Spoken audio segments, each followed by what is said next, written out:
My name is Greer Sullivan, and I am 35 years old. 16 years ago, my older sister told my parents that I had started the fire that nearly burned down our family's pub and put my grandfather in the hospital with smoke in his lungs that he never fully got back. That I had been careless, that I had been drinking, that I had left the kitchen unsafe and walked away from it. None of it was true. I was the one who had flagged the danger in that kitchen for months. She was the one on duty that night. But that single story, told first and told through tears to our father in a hospital corridor while machines breathed for the old man down the hall, cost me my entire family. They cast me out as the reckless one, the one who set the fire, the one who nearly killed her own grandfather and burned down 3 generations of the Sullivan name. They told everyone in our neighborhood. They were not at my fire academy graduation, not at the ceremony where I made lieutenant, not at my wedding. For 16 years, to the people who raised me, I was the daughter who burns things down. And then, 6 weeks ago, at 2:14 in the morning, an alarm came in over the house speakers, a working structure fire with people reported trapped on the 2nd floor. And the address that dispatch read out was an address I have known in my body since before I could read. It was Sullivan's, my family's pub. With my mother and my father asleep in the apartment above it, and the company rolling out the door to save them, the lieutenant in command of the first engine on scene was the daughter they had thrown away for burning it down. Before we go any further, take a second and tap the like button and subscribe if this is the first time you have found your way here. Tell me in the comments which city you are listening from tonight, because I genuinely love knowing how far these stories travel. Now let me take you back. Back to a pub on a corner in South Boston, and to the old man who built it, and who was the only person in my family who ever looked at me and saw exactly what I was, because it was exactly what he had been. There were 2 daughters in the Sullivan family, and for most of my life, you only ever needed to be told about one of them. My sister Colleen is 4 years older than me, and she came into this world already knowing how to be the one the room turned toward. She was bright and pretty and quick with a story, the kind of girl who could work the front of the pub like she was born to it, charming the regulars, remembering everyone's order, making my father's eyes shine with pride from across the room. My father, Dennis Sullivan, who ran the pub his own father had built, valued exactly 2 things in a person: that they carry the Sullivan name well in front of the neighborhood, and that they never bring shame to that bar. Colleen carried it like she was made for it. My mother, Maureen, who had spent her whole marriage deferring to my father on everything that mattered, had decided, long before I was old enough to notice, that the family already had its bright one out front, and that what it needed from the second daughter was simply that she be useful and quiet and stay out of the way. I was the other one, the quiet one. The girl who, while Colleen worked the front of the house under the lights, was happiest in the back, in the kitchen, near the heat and the danger and the things that could go wrong. Because the back of the house was where the real work was, and the real work was where I felt like myself. And there was one person in that pub who understood me, who had always understood me. And it was my grandfather. Eamon Sullivan, the man who built Sullivan's, who had come over from Ireland with nothing and put in 30 years as a Boston firefighter before he ever poured a pint, who had retired off the job and opened the pub with his pension and his bad knees and his lungs that already weren't what they'd been. My grandfather had run into burning buildings for 3 decades, and he was the first adult in my life who looked at me when I talked and answered as though my questions had weight. He used to sit me up on a stool in the back of the pub on slow afternoons and tell me stories about the job, the fires, the saves, the ones they got out and the ones they didn't. And he taught me, without either of us knowing it was teaching, how to read a room for danger, where the exits were, where the heat would go, what to do if everything went wrong. And he used to say a thing to me over and over that I did not fully understand until I was a grown woman wearing the same kind of helmet he had worn. He would say, "Smoke lies, Greer. Remember that. Smoke fills the whole room and it tells you 100 different stories, and it'll choke you and blind you while it does it. But the fire only tells you one thing, and it's always the truth. So you stay low, you find the fire, and you stop listening to the smoke." I have thought about that more than almost anything anyone has ever said to me. There is one memory I keep returning to because it tells you the whole shape of my childhood in about 2 minutes. When I was 16, a man choked at the bar. A regular, an old fellow named Petey, who'd been coming in for 30 years, got a piece of steak lodged in his throat on a busy Friday night, and he went purple and started to go down, and the whole front of the house froze, my sister included, everyone just staring. Because that is what people do. They freeze. And I came out of the back, and I got behind him, and I did the thing my grandfather had drilled into me 100 times. The Heimlich. 3 hard thrusts, and the steak came up, and Petey breathed, and he was fine, and the whole bar cheered. For about 30 seconds, I was the hero of Sullivan's. And then my father came over, and he did not look at me. He looked at the mess on the floor, and he said, "Christ, Greer, get a mop. You're upsetting the customers." And that was it. That night at close, the talk was all about how Colleen had landed a big catering booking from a fellow she'd charmed at the bar, and my father bought the staff around to celebrate her. And nobody mentioned that the second daughter had kept a regular from dying on the floor 4 hours earlier. I learned that night something I would spend the next 20 years confirming.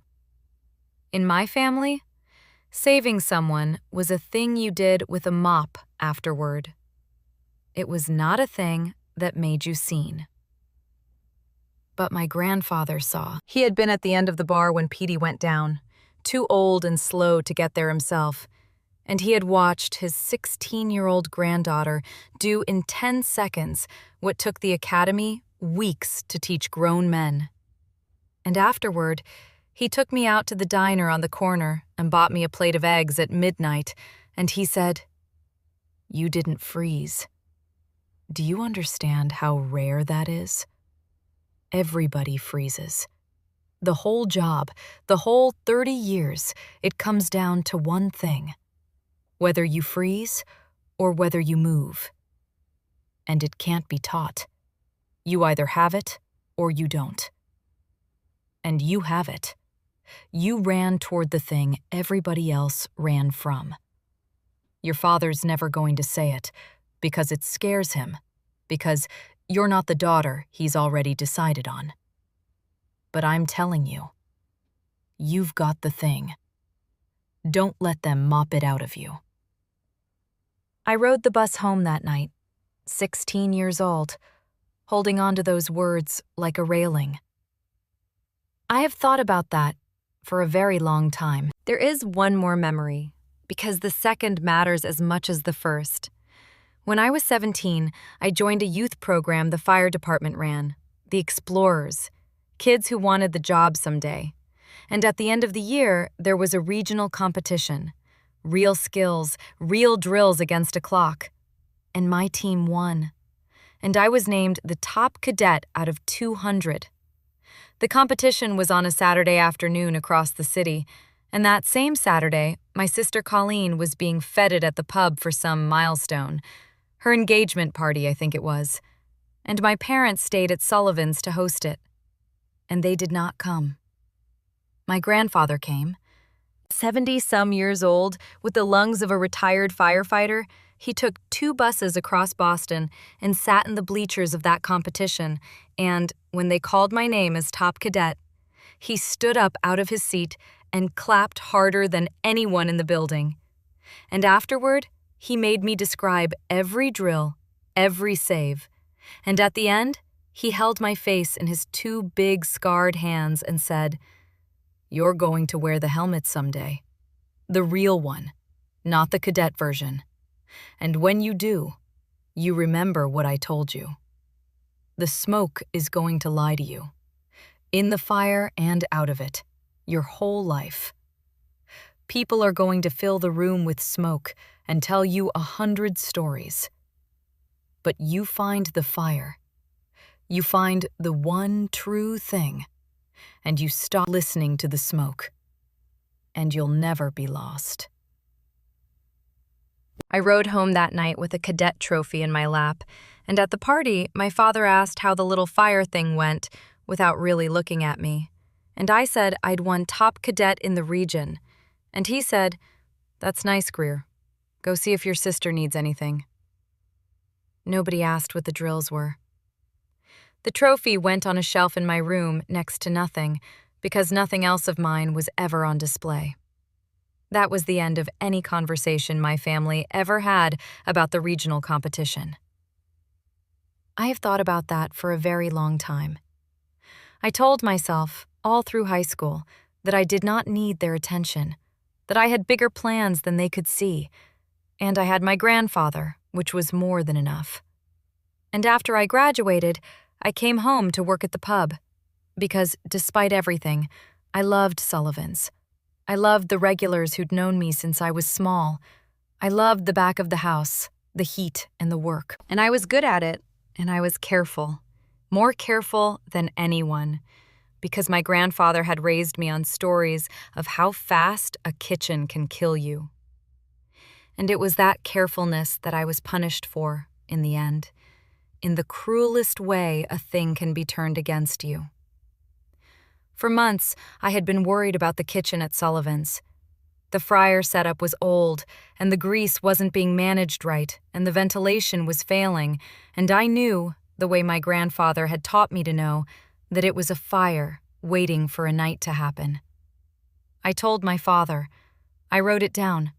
I told my sister, who by then ran the closing shifts, that the fryer had to be shut down properly and the grease handled, every single night, no exceptions, because I had seen what a grease fire does.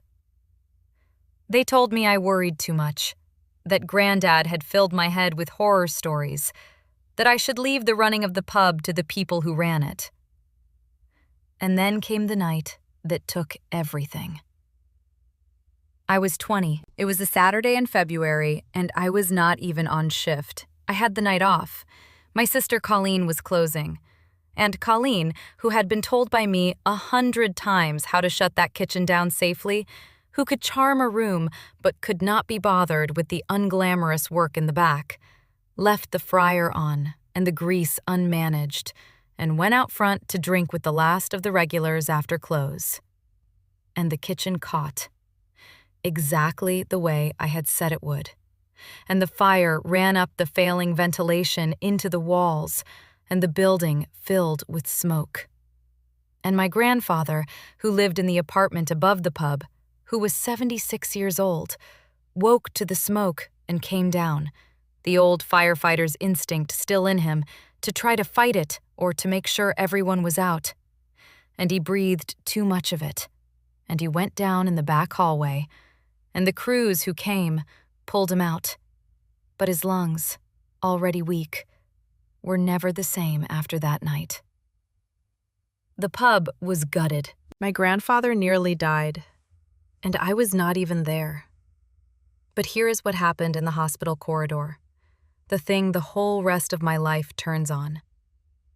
My sister Colleen, 24 years old, terrified, knowing in her bones that she had left that kitchen unsafe, watched our father's face as the doctors worked on our grandfather, and she made the decision that defined both our lives. Before the fire marshal had finished a single report, Before anyone had reconstructed the night, Colleen began to cry, and she told our father that it was my fault.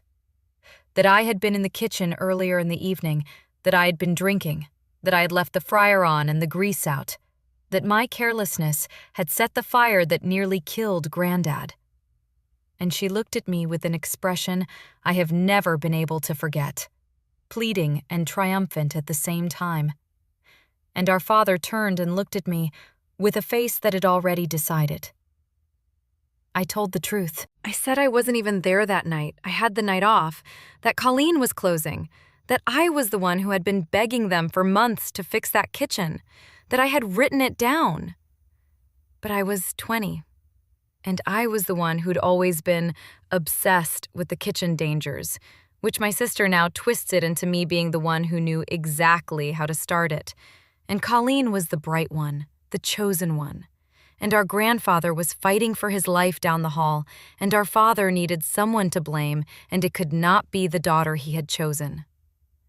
And so my truth came out of me sounding exactly like what a guilty person sounds like excuses, like a reckless girl trying to push the blame onto her grieving sister.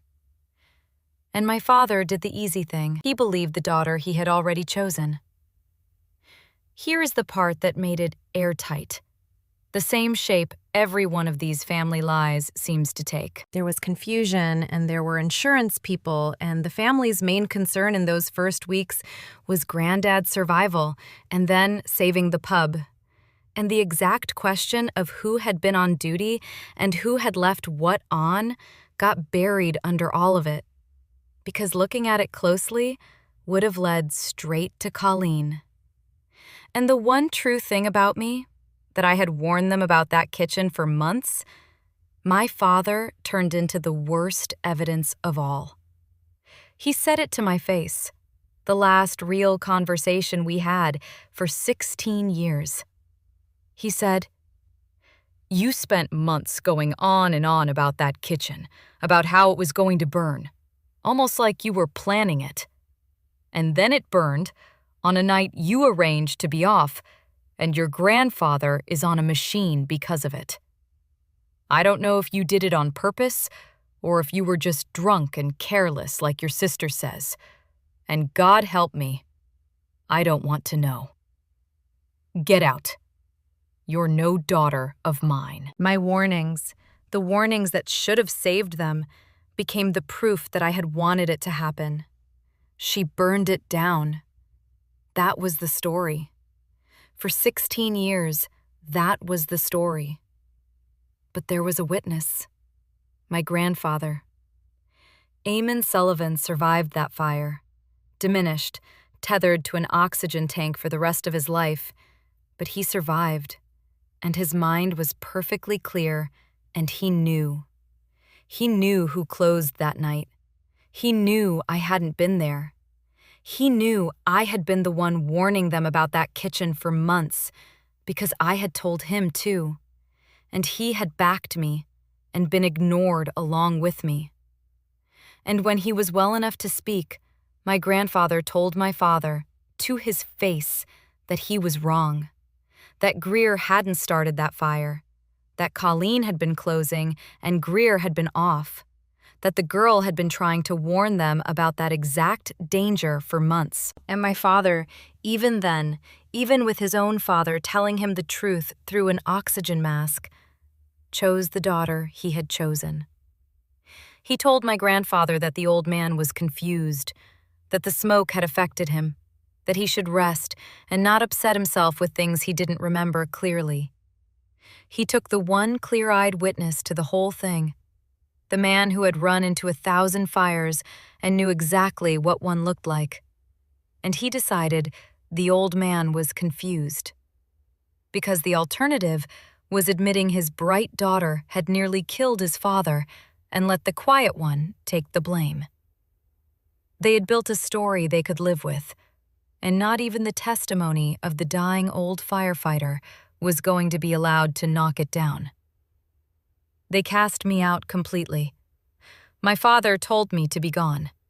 My mother would not meet my eyes. Colleen, the sister whose lie had just ended my life in the family, hugged me goodbye outside the hospital in front of our parents and whispered in my ear so only I could hear, "It's better this way, Greer.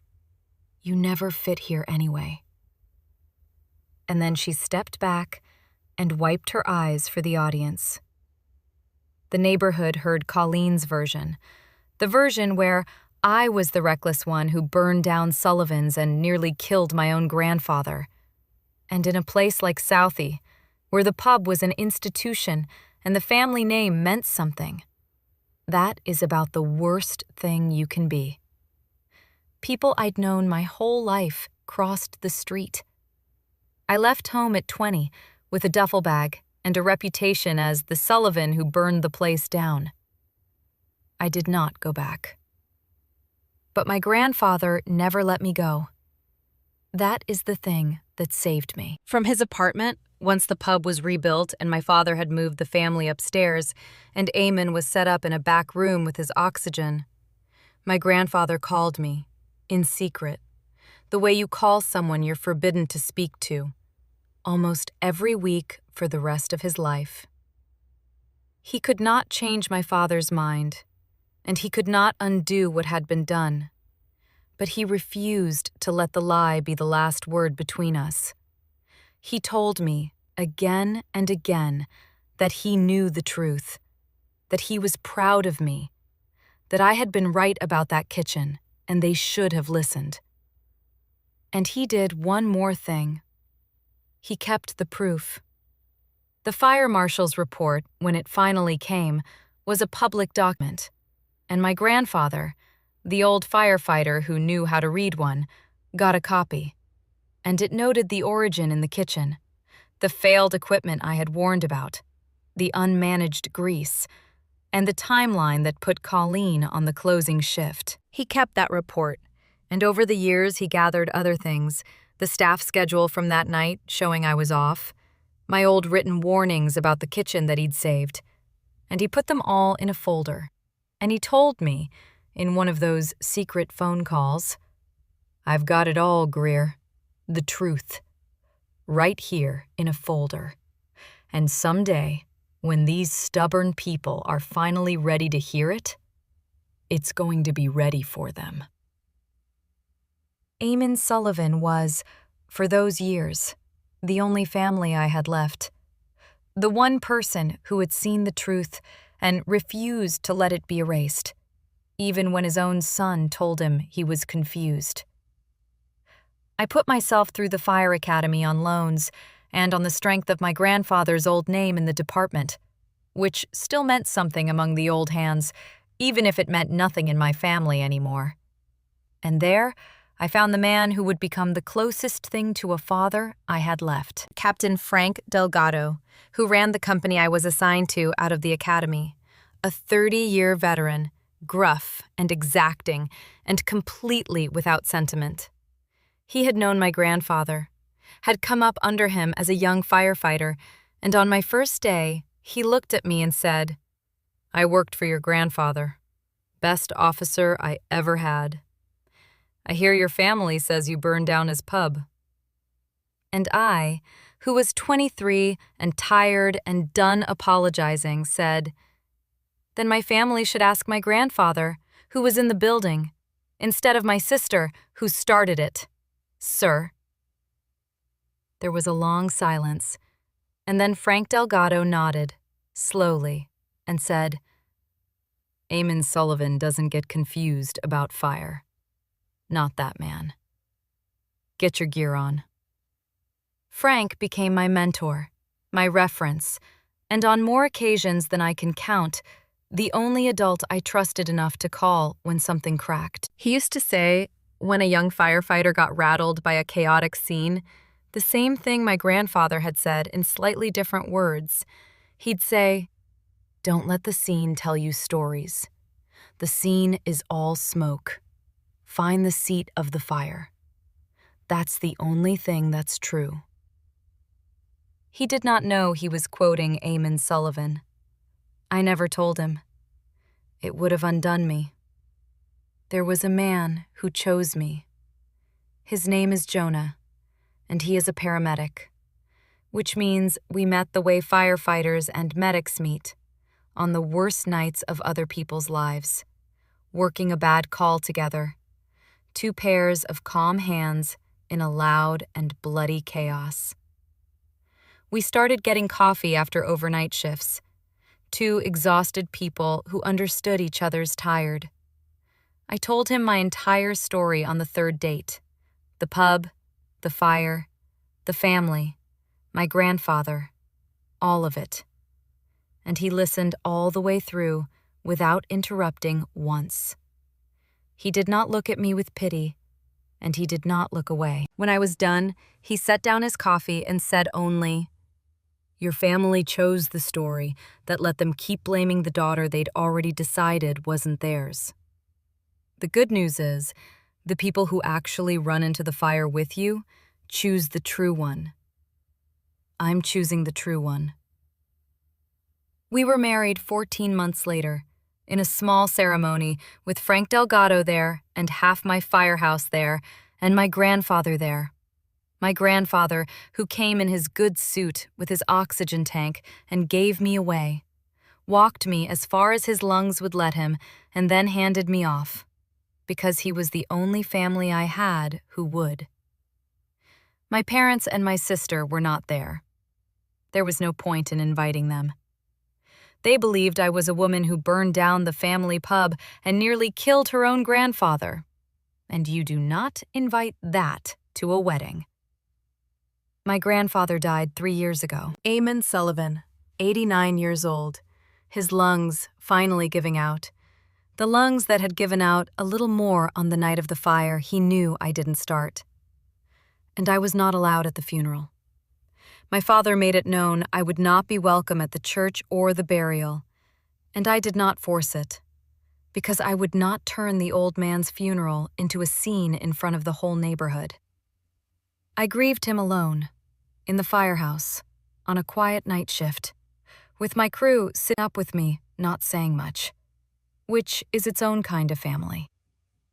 But 2 weeks after he died, a package arrived, arranged through his lawyer against my father's knowledge, the way the secret phone calls had gone around my father for years, the way the quiet ones in this story always found a way to route the truth around the loud ones. Inside was my grandfather's old fire helmet, the leather one, scarred and blackened from 30 years on the job, the most sacred object the family had, the one that hung over the bar at Sullivan's and that everyone assumed my father would keep.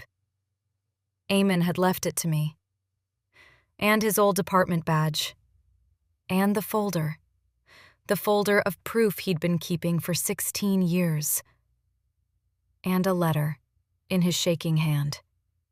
It said, "Greer, I'm leaving you the helmet because you're the only one who ever understood what it meant. Your father thinks it's a decoration for the bar. It's not.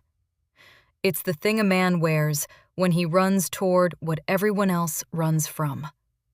And you've got the thing that lets you wear it. And you've had it since you were a girl who didn't freeze when Petey went down." I knew the truth about the fire. I knew it the night it happened, because I know what a grease fire looks like, and I know which of my granddaughters listens and which one charms. And I told your father, and he told me I was confused. I have never been less confused about anything in my life. The proof's in the folder. Use it when they're ready, or don't. That's your call. But here's what I need you to hear from me, because nobody else in this family will say it.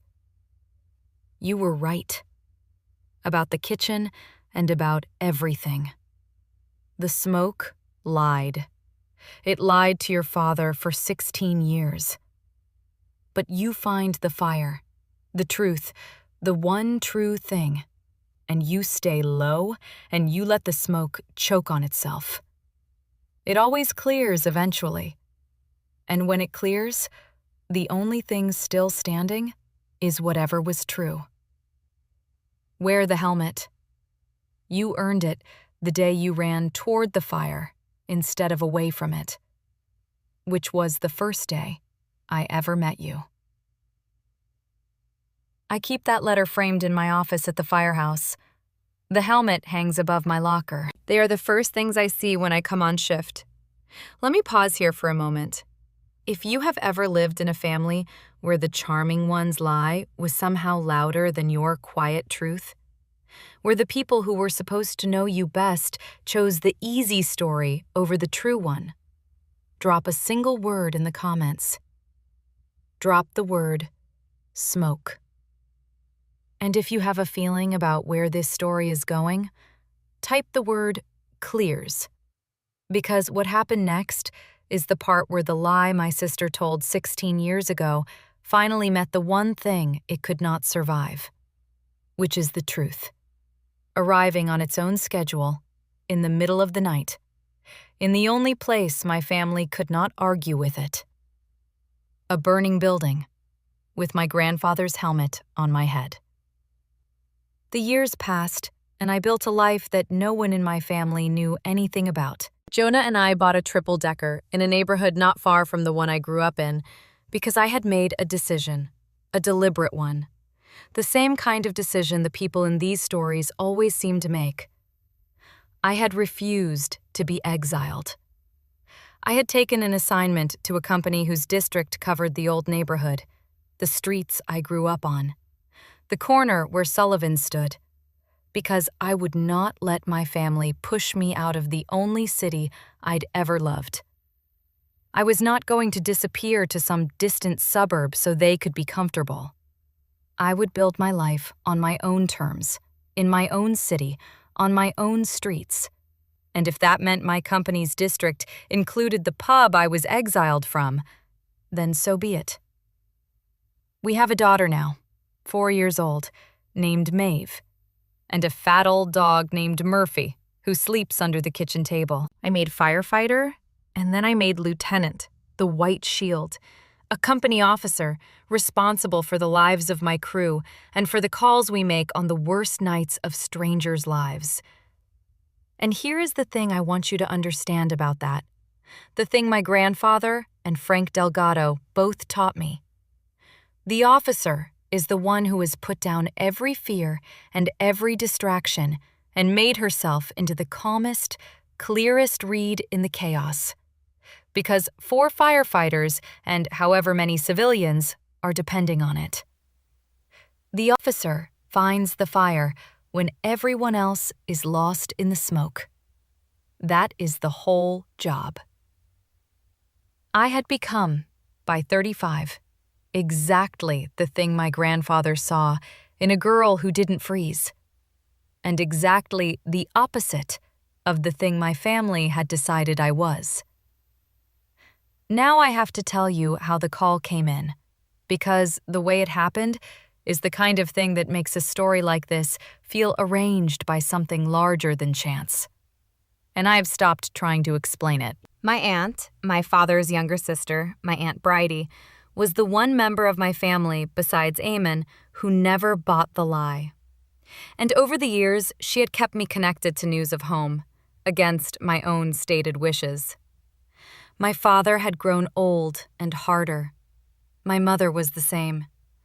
And my sister Colleen, who had spent her whole life as the bright one, the charming one, the chosen one, had not turned out to be the steward the family bet everything on. She had run the front of the pub for years and run it the way she ran everything, on charm and appearance, and the pub had slowly declined under her, the regulars thinning, the place tired. My parents, getting older, had moved into the apartment above the pub, the same apartment where my grandfather had nearly died, because money was tight and it was simpler.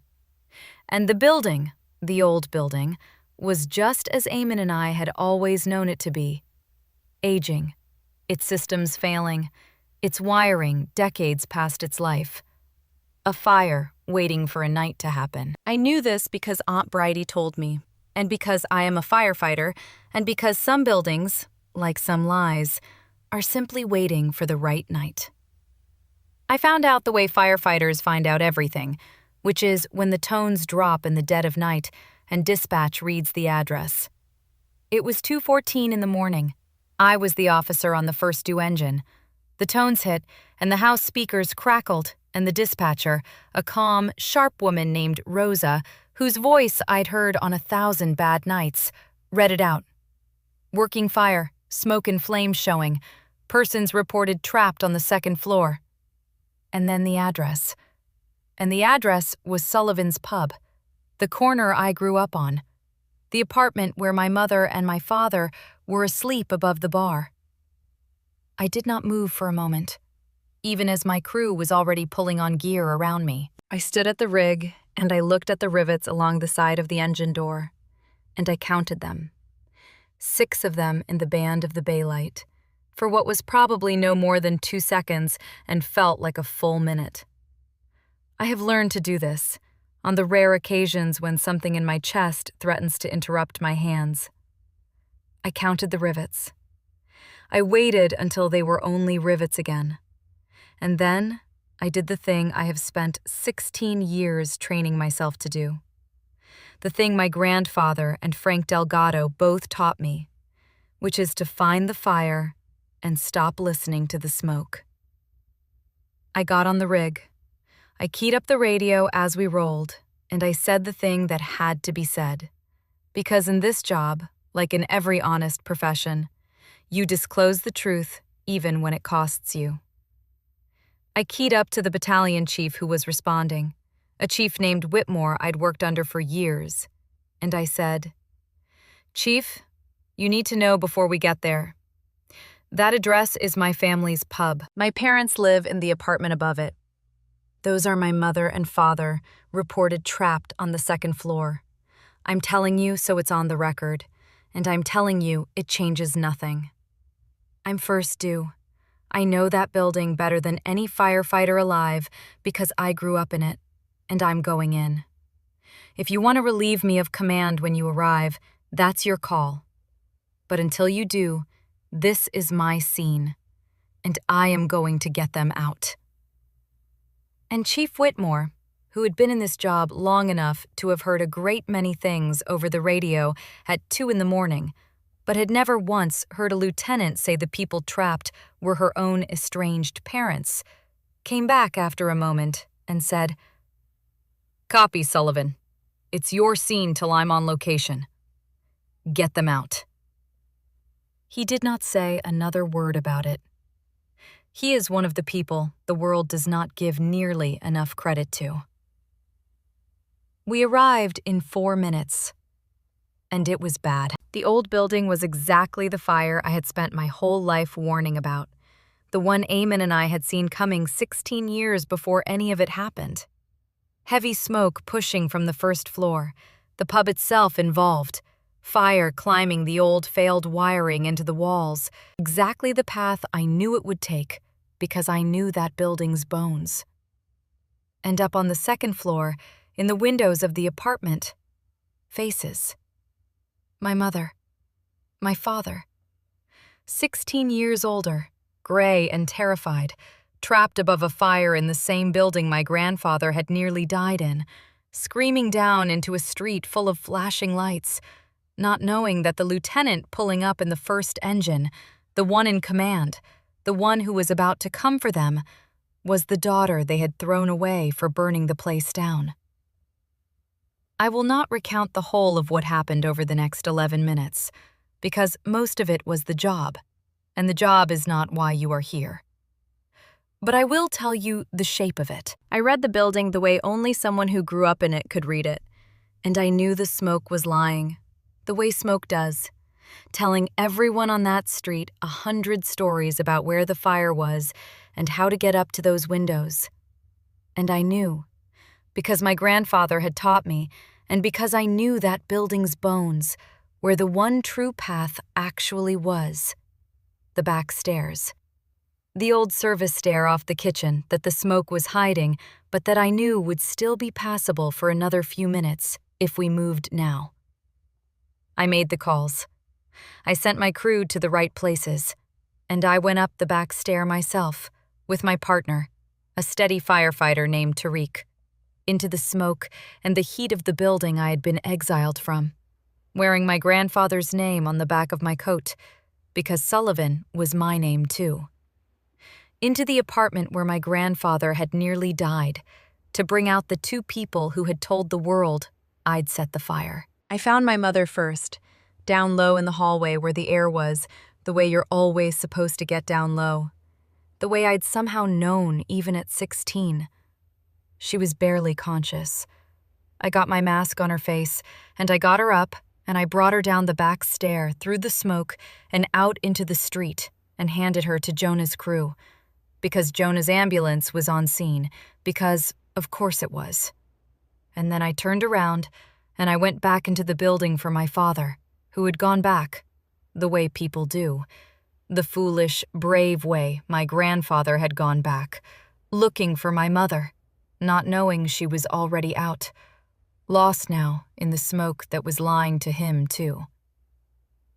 And I found him, and he was too heavy and too far gone to walk, and so I did the thing my grandfather did for 30 years, the thing the helmet means. I got him up over my shoulders in the carry they teach you, and I brought my father down the back stairs of his own burning pub, through the smoke, on my back, and out into the cold and the light, and I laid him down on the sidewalk, and the medics descended on him, and I knelt there for a second, catching my breath, with my grandfather's helmet on my head. And that is the moment my father opened his eyes. He opened his eyes on the sidewalk outside his burning pub, and the first thing he saw was a firefighter kneeling over him. And then his eyes found the names stenciled across the back of the turnout coat as I started to stand. Sullivan, in white letters. And I watched him try to make sense of it. A firefighter named Sullivan who had just carried him out of the fire on her back.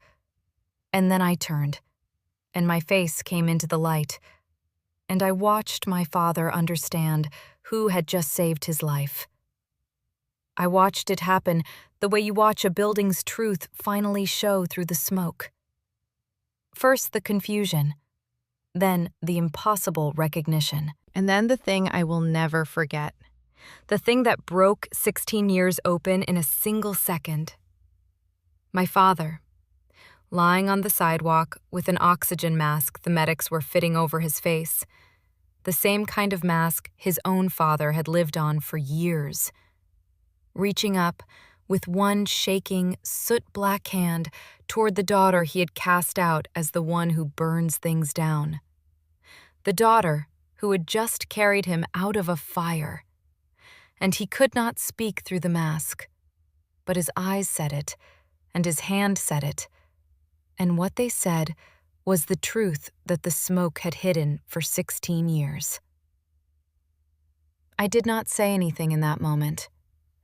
There was a fire still to fight, and a scene still to run, and Chief Whitmore had arrived, and I gave him my report, calm and complete. The occupants out, the conditions, the plan, and we went back to work. And we put the fire out, and we saved most of the building. Because that is the job, and the job does not stop for the worst night of your own life. I did my work, and only when it was over, when my parents were stabilized and being loaded for the hospital, did I walk over, in my gear, soot-streaked, my grandfather's helmet under my arm, and stand beside the ambulance for a moment. And my mother, conscious now, looked at me. And my father looked at me, and neither of them could find a single word. And I said the only thing I said to either of them on that street. I said, in the calm, even voice I use on every scene, "You're going to be okay. Both of you. The back stairs the only safe way out of that building. Always was. Granddad and I knew that 20 years ago. I'm glad I remembered it tonight." And I let that land.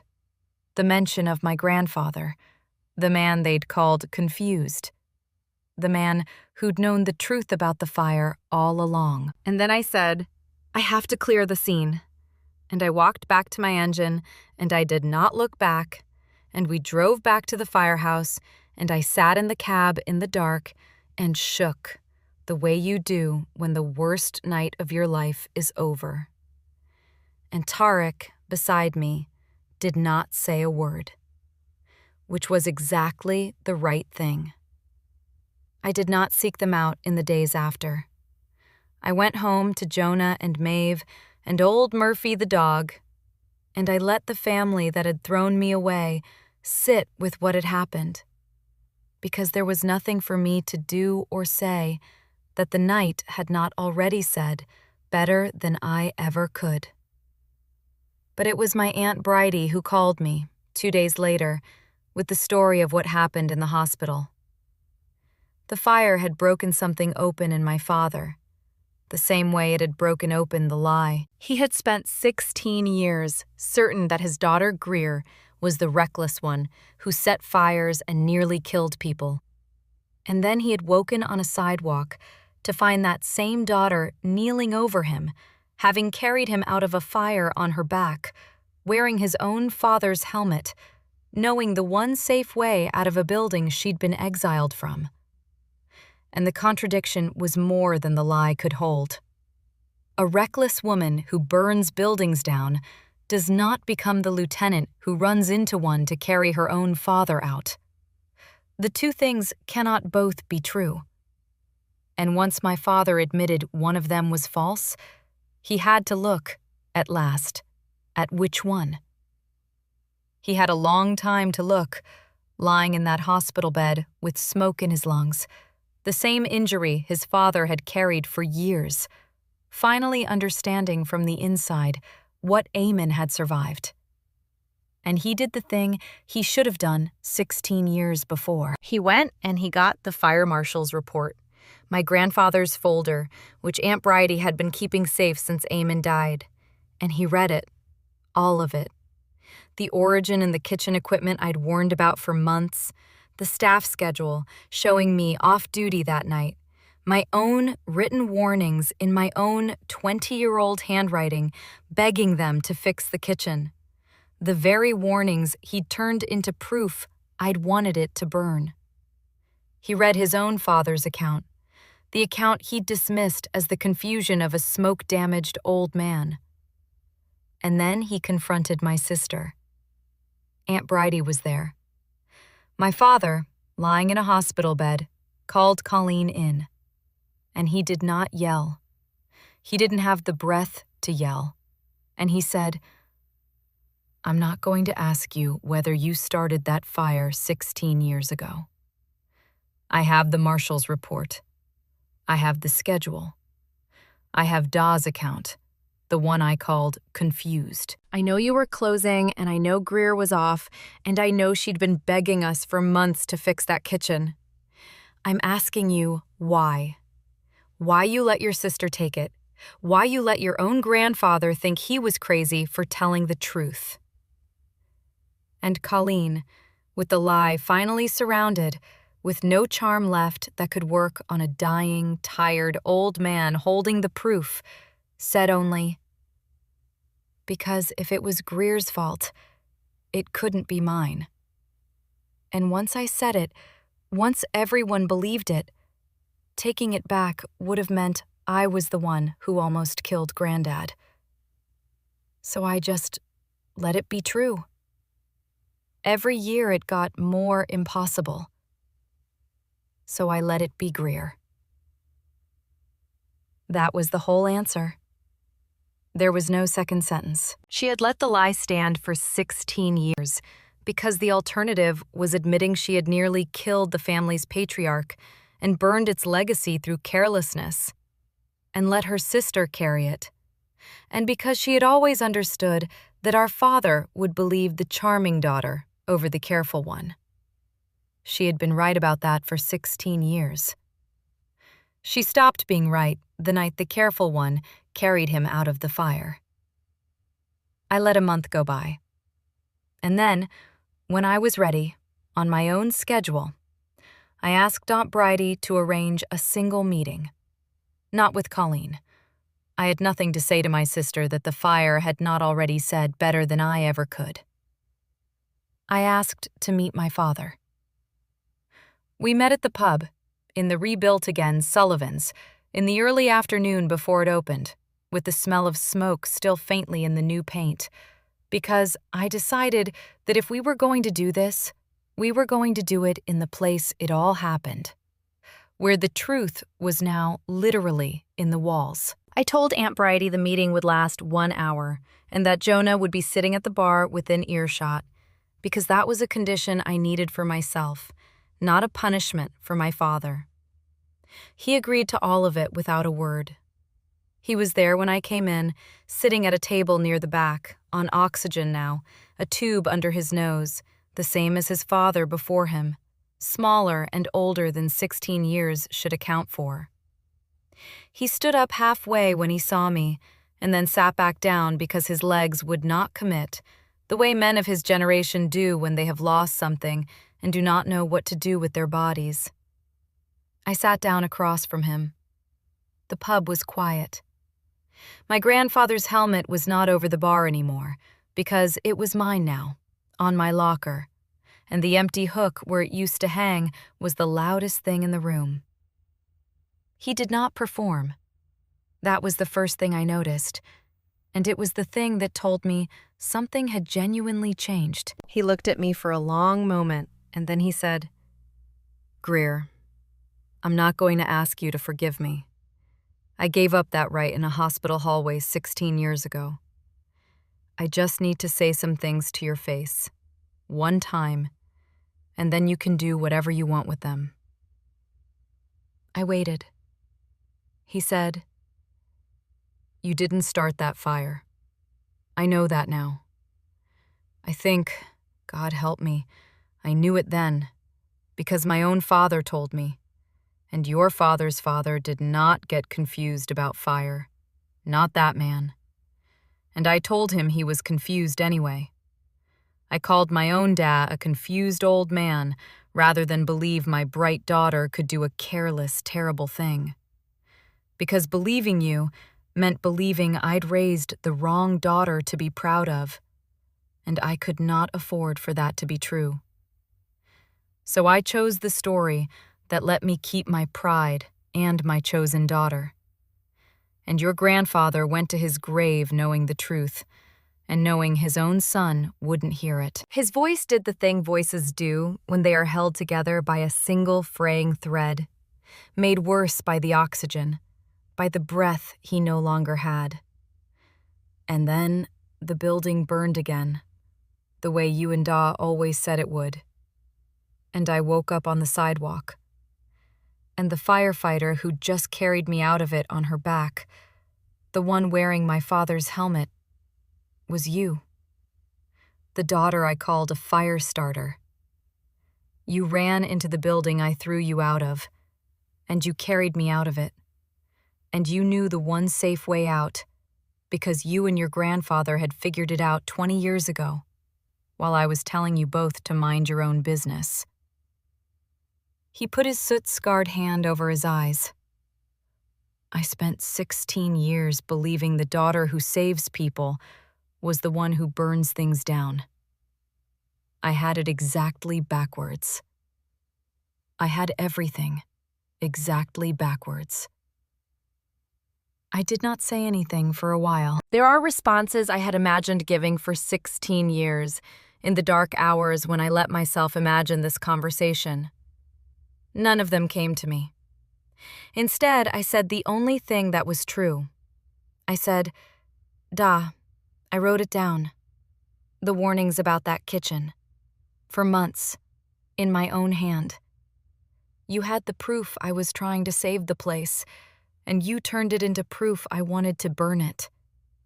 And Granddad told you, the one man alive who actually knew what a fire looks like, and you decided he was confused. You didn't lack the truth.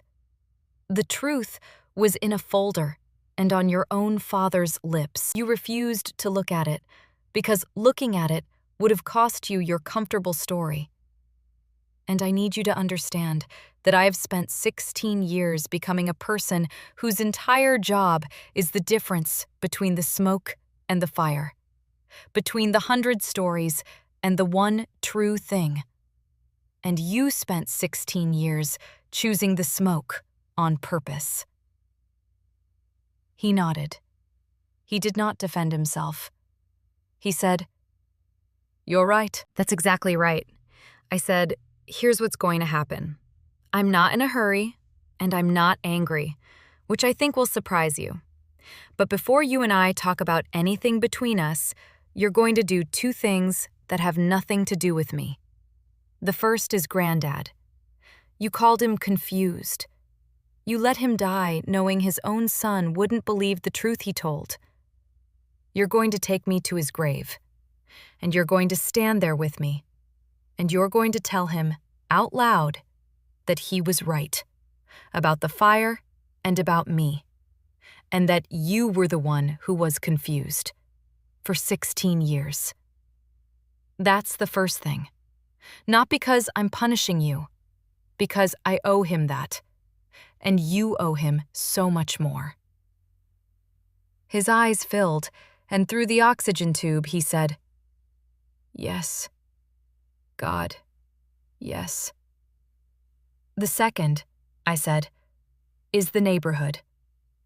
The whole of Southeast spent 16 years believing I burned down Sullivan's and nearly killed my own grandfather. You're going to tell them the truth, all of them, plainly, with the marshal's report in your hand. You're not going to soften it, and you're not going to make yourself the wounded party. You're going to clear my name with every person who heard you destroy it. And Aunt Bridie, who never stopped believing me, who kept Granddad's folder safe all these years, she gets her name cleared too. That's the condition. Not because I need the neighborhood. I have a firehouse full of family now. But because that's the smallest possible installment on a debt that's much bigger than me." He said, "Done. All of it. And Greer, your sister," I held up my hand. I said, "Colleen did what Colleen did, and Colleen is going to live in the world she built, which is a world where her own family knows what she is now, and where the pub she's run into the ground for years is the only thing she has left. I'm not going to lift a finger to hurt her, and I'm not going to lift a finger to help her run Sullivan's, even though I could. Even though there are days I think Granddad would want a Sullivan who actually respects that building to be the one looking after it. I'm going to do the hardest thing there is, which is nothing. I'm going to let the truth do what it does, which is to clear, the way smoke always clears eventually. Colleen filled the room with smoke for 16 years, but the smoke always clears, Da. And when it does, the only thing still standing is whatever was true." I stood up. I straightened the chairs at the table, because some habits do not leave you. The same carefulness that wrote the warnings and kept the proof. And my father, before I left, reached into his coat and took out something and set it on the table. And I saw what it was, and I had to sit back down. It was my grandfather's department badge, the one that had come to me with the helmet, the one I thought I had, except that this was a second one, the spare, the one Eamon had given my father decades ago when my father was a boy who'd briefly dreamed of the job before he chose the pub instead. My father had kept it in his pocket for 40 years. He set it on the table and slid it toward me and said, "Da gave me this when I was a kid. I was going to be a firefighter like him, before I decided the pub was safer. I've carried it my whole life, like a thing I gave up. I want you to have it. You're the firefighter he raised. You're the one who should have had it all along."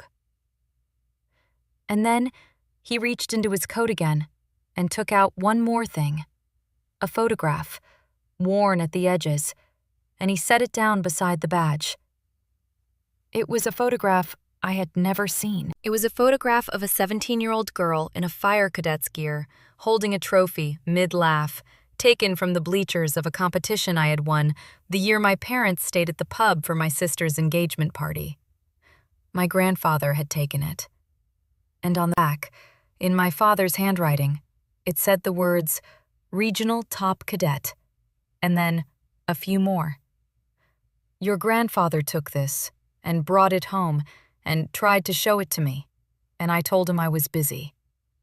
I should have framed it and hung it over the bar where the whole neighborhood could see it. I should have asked you, that night, to tell me about every drill you won. I'm asking now." There is no signature on the back of that photograph. I have not yet replied to it. I will. I have not decided how. Maybe a letter. Maybe a phone call. Maybe, someday, an afternoon at my grandfather's grave, the two of us, where my father will say out loud the thing he should have said when the old man was alive to hear it. I have not decided. I have time. For the first time in a very long time, I have time. If you have been listening to all of this and any part of it has felt like your own life, I want you to hear one thing before I let you go. The smoke lies. It always has. It fills the whole room and it tells 100 stories, and it chokes you and blinds you while it does it. And the loudest, most charming voice in the room is almost always just more smoke. And for a while, the smoke wins. It hides the truth. It convinces a father his careful daughter is the reckless one, and his reckless daughter is the careful one. But the fire, the truth, the one true thing underneath, it has a patience the smoke does not have. Because smoke is fast and thin, and it burns itself out. And the truth is the fire that was always there. And you cannot argue a fire out of existence. You can only refuse to look at it. And one day, the smoke clears, the way it always clears, and the only thing still standing is whatever was true the whole time. I never wanted revenge on my sister. I became, instead, a woman who did not need it. A woman who runs toward the thing everyone else runs from. Which, my grandfather told me when I was 16, was the rarest thing there is. I built a life that did not require their belief in order to be real. And I let the truth take all the time it needed to clear. And when it cleared in a burning building at 2 a.m, in the one place my family could never argue with. Because you cannot spin a fire, and you cannot charm your way out of smoke.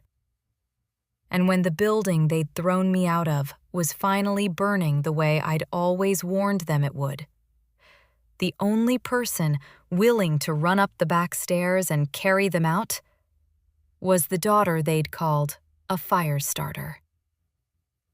If you are waiting for your family to finally see you, please, I am asking you, do not wait. See yourself first. Build the life that is yours and put your own name on the back of your own coat. Stay low. Find the fire. Stop listening to the smoke, because the smoke is just the loud ones telling stories, and the stories burn themselves out. But the truth was always the fire underneath, and the fire is patient, and it clears the room in the end.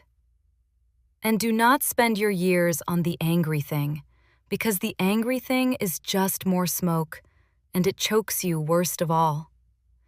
Run toward what's true, the way you'd run toward a fire, because that is the rarest and the best thing a person can do. And if one day the people who threw you out find themselves trapped above the very thing they blamed you for, do not freeze, and do not turn away.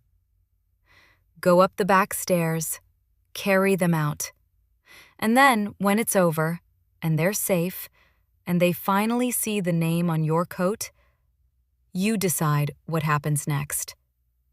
The decision is yours. It was always yours. They simply spent a very long time hoping you'd never figure out that the girl who didn't freeze when everyone else did was the only one in the whole family who was ever going to be able to save them. My name is Greer Sullivan. I am 35 years old. I am a lieutenant in the fire department of the city I refused to let them chase me out of. I am married to a man who runs into the chaos beside me and chose the true story when the easy one was right there. I am the niece of a woman who kept the truth in a folder because she could not abide a lie sitting unanswered. I was the protege of an old captain who told me not to let the scene tell me stories, to find the seat of the fire, the one true thing. And I am the granddaughter of a man who ran into burning buildings for 30 years, and then watched his granddaughter not freeze when a regular went down at his bar, and knew that day exactly what she was, because it was exactly what he had been. There is a photograph on my desk now of a girl in cadet's gear holding a trophy, certain in that moment that no one in her family was watching her do the thing she was born to do. It turns out one of them was watching from the bleachers and brought the picture home and was told the family was busy. It just took 16 years, and a fire, and a daughter carrying her father down a burning staircase on her back, for the other one to understand that some things are worth hanging over the bar where the whole neighborhood can see them. I am not yet sure what I am going to do with that photograph, but I have, at last, the rest of my life to decide.